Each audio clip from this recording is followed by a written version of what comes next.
Hello, everybody. Clay Babcock here. I'm the president of Senserva, and we're kicking off a new webinar series that's designed to be informal, topical, and timely. And the first one that we're going to do is an overview of Siemserva and its Claude integration capabilities. We've talked a lot about that. We talk a lot about it on our website, in our outgoing marketing materials, but it's really, really hard to get the full feel for what this capability brings to the modern security landscape unless you really see it. And so I'm going to spend a little bit of time kind of going through that, showing you what's going on, and help you get a sense of the power that we've built into this latest tool of ours.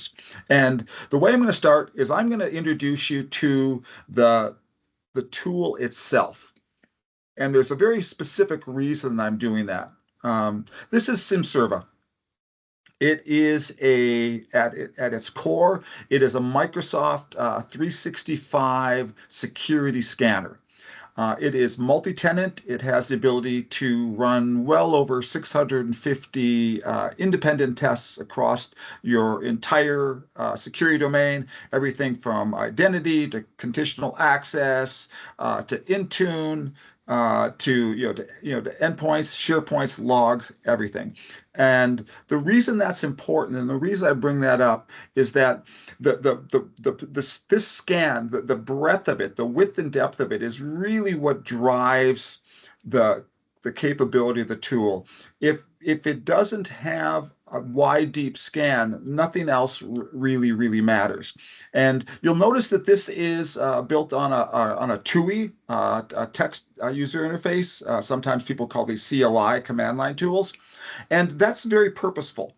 The reason that we do it that way is that, first of all, we know the security experts dig it. And the reason for that is because this now runs in PowerShell. That means this can be scripted. We can redirect input and output to it. We can pipe in and out of it. It becomes part of a larger workflow if that's what you want. It has to exist completely standalone. And that's something that we recognize right away, is that nobody creates one tool that does everything for everybody. Most security experts recognize that their environments are a certain degree snowflakes, no two are alike, and so no tool is one size fits all is going to work. And so what we have here, this is very similar to what you'd expect. This is our live scan view. At the top, we have a couple of heat maps that we can look at here. Where we can see kind of what's going on at a very high level. This particular database that we're using, or sorry, this scan database is a demo set up from real life data, but there's no PII in this at all. So I don't have to worry about showing something, someone's GUID or someone's name or anything that would be bad for us to share like this. And so it takes care of that. But as you can see, we have the ability to, here's all our scans, and these can be sorted or broken out many different ways. We have 3 demo tenants loaded here that we can act upon either collectively, like an MSP might, or if we want to drill down and look at one because we want to focus on one at a time. We also have the ability to look at remediation steps that need to be taken, and the application is actually capable of generating remediation scripts in PowerShell that can be examined, run in read-only mode, and then run after they've been approved, or sometimes it will actually give you a walkthrough as to how to walk through an Azure tool in order to affect the change.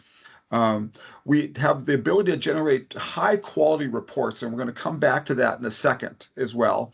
And then there's also ways that we can look at just pure information returns that are not necessarily critical, but we still surface just out of completeness' sake. And so I'm going to go all the way around here again, and I'm going to show you the way this tool can be used by what I'll call a security expert, a high-level analyst who can look in and drill into any one of these findings and get more information on it. And so what that does is that allows the a high level security analyst to have a really solid view of the tenant that they're looking at. But what it also does is it also brings forward the notion that this is obviously a tool that's designed for a security expert. And we recognize that is not always going to be the case, for two reasons. One is that everyone in this role sometimes gets pushed into a role where they're an IT manager, they're an IT functionally in IT, and suddenly they're responsible for security, and that's a big hat to put on and start to take over this. The other thing that can happen is you might be a high-level security analyst, but you may have multiple lower-level people working for you, and what you're trying to do is find more hours in the day and make people more functional. And so what we've done with Senserva is that we've actually found a way to bring the power and the reasoning of artificial intelligence into our tool. And we do this through a very special means that has been built into a lot of the AI tools called MCP interface, a model context protocol. And what this allows to do, and I'm going to switch views here for a second. What this allows is it allows our tool to expose a series of tools to the AI that allow it to reason after we've done the heavy loading. And so I'm going to show you an example here, and I'm going to run through a little bit of this right now. And so you can see right now that I have Claude Desktop up. This is just standard Claude running. This can this can run either a personal account or a corporate account, whatever you have. But this is simply just Claude Desktop running. Nothing special about this at all. But what has happened is that when we installed Siemserva, it installed a series of tools that link Siemserva to Claude. And so you can see what I've done is I've gone in here and I've asked it, can you see those tools? Right? And again, this is just a free-form conversation, and it's come back and says, yes, it sees the tools, it sees the tenants, it sees the exact same findings that we saw earlier, because what it's done is it's asked us to report that, and we went back into the tool and got that information and came back, right? And so what that does is this combines the power of our tool with the reasoning capability of a large-scale LLM AI. And the results of this can be pretty spectacular. And so what I'm going to do here is I'm going to push my screen back so I can see a little bit better. And then I'm going to just start asking it questions. I'm going to say, great. Oh, hang on, I'm in the wrong place. Let me get down here. Let me type down here. Okay, am I still in the wrong place? Okay, great. Let's look at the top 3 things that you think are most critical. And just a wide open-ended question, and I hit on that, and away it goes. Okay. And so now it goes back and it says that, okay, it needed to pull more tools, which it did. So it sort of quickly went back and did that. And it comes back with a series of findings. Now, and what you'll notice here, so I'm going to roll into this. Okay, so it's a Marcus Henderson, bulk password change, no CA. We have another one down here with a standing global admin. But one of the things you'll see here is that, and you'll see this going forward, is that these are not just necessarily point in time issues. This isn't looking at the latest thing about Marcus Henderson, because the graph model that represents this data is multidimensional. It has a dimension of time. It can look back and saw what actually builds up to make this an actual problem. It's not the fact that one thing is set the way it is. It's a series of actions over time time that have happened, right? And so that's a fairly high level of reasoning is going on that Claude's doing for us with the use of our tools. And that's what makes this the combination of these things so powerful. Okay, so it's actually recommending, okay, it's also telling me that I'm running out of Claude, but that's my problem. So let me look at this, and let's say Marcus Henderson, which one of these do we want to do? So I'll just ask, and okay, I'll say, okay, is the Henderson case most. So let's just ask it. Let's just I asked him for three things and it prioritized them. Let's see what it reasons when he says that.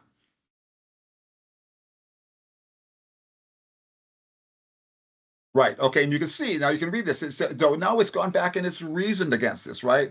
It says, okay, it's these first two, this could be just poorly maintained. You know, that's a condition, not an event.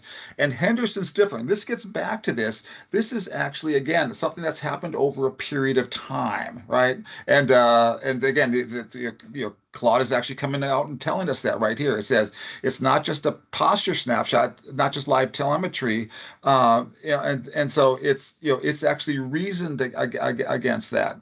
And so what we'll do is say, do you want to pull his login to build an audit history from that? Let's do that and say, yes, let's do that. And I'm a terrible typist, so it's when you see a spelling error, that's usually a combination of bad spelling and bad typing. But the good part is Claude just kind of reasons right through that. Now it's going to work on that. Okay, now it's back. Okay, let's see. So let's see what we got.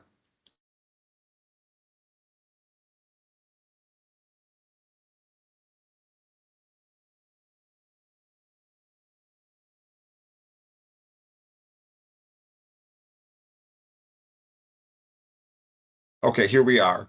Okay, so now we can see that, one of the things that's happened is that we have these the sign-ins, these logins, all within the same second from multiple places, right? Okay, so this is clearly not one person doing this, but there's absolutely more going on here.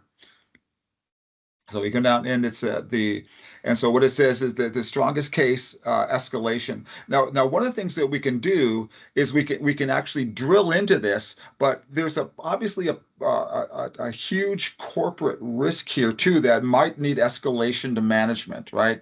And so one of the things I can do is I can come in here and I can say, yeah, yes, let's build a quick report for that I can share. And what this will do is this will go and summarize the findings. And this comes back to something that I wanted to talk about earlier. And we talked about reports in the application. It's kind of the hidden jewel of how this application works. And I'm going to switch views here and look at go into a browser. Because when we talk about reporting in Siemserva, what really happens is that we generate standalone, very rich HTML reports that can be interacted with. They can be, and because they're a single HTML file with all the graphic elements, everything embedded in it, it can be shared or it can be printed. And so when we look at one of our compliance reports, this is one of our AI ones that actually has the AI reason on it again. You can see that there's a deterministic risk score here built in, which is just math. It's just summing risk by severity by the number of incidents, and it just sums all that up. But we've also have an AI factor on that, which reasons across the database and can make that finding more critical. Never less, but sometimes more critical. But the whole report, you can see this is actually very interactive. So when I look at this, these are actually drill downs that I can go into, that I can use this and I can share this directly with the team that needs to review this either from an audit, a compliance, or a remediation perspective. This can be a tool for them, or Or again, because it's very highly polished, it's got an executive summary at the top of it. You can actually print the button, generate this, and walk right into a boardroom with this, and not feel like you're going to be exposed because you're coming in with a half-baked report.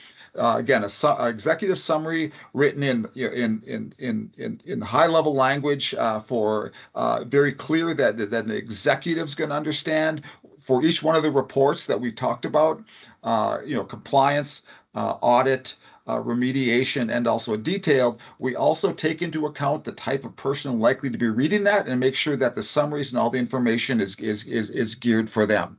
And so that's one of the nice parts of the system, is that it generates these very detailed reports. Okay, let's go back to Claude and see what Claude has to say.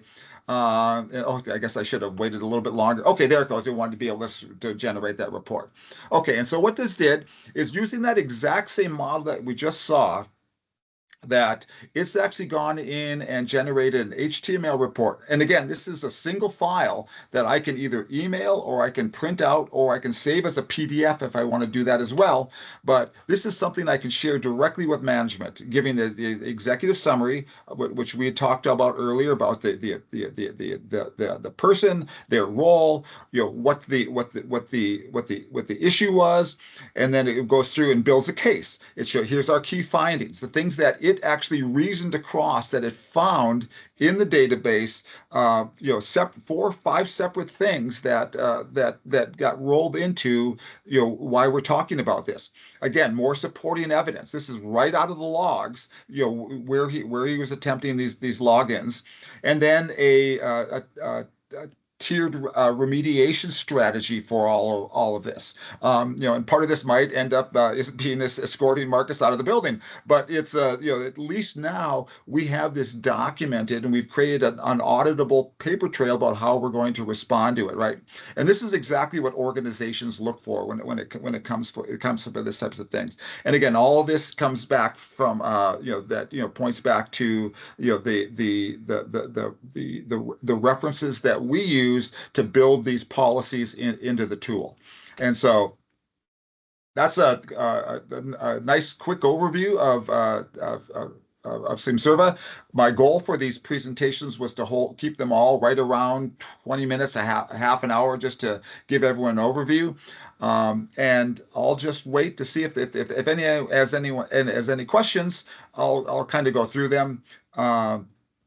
Otherwise, we can wrap up here. But I'll just wait for questions and see if I get something in the chat. Oh yeah, okay. So yeah, so a quick one, and I think I did mention this.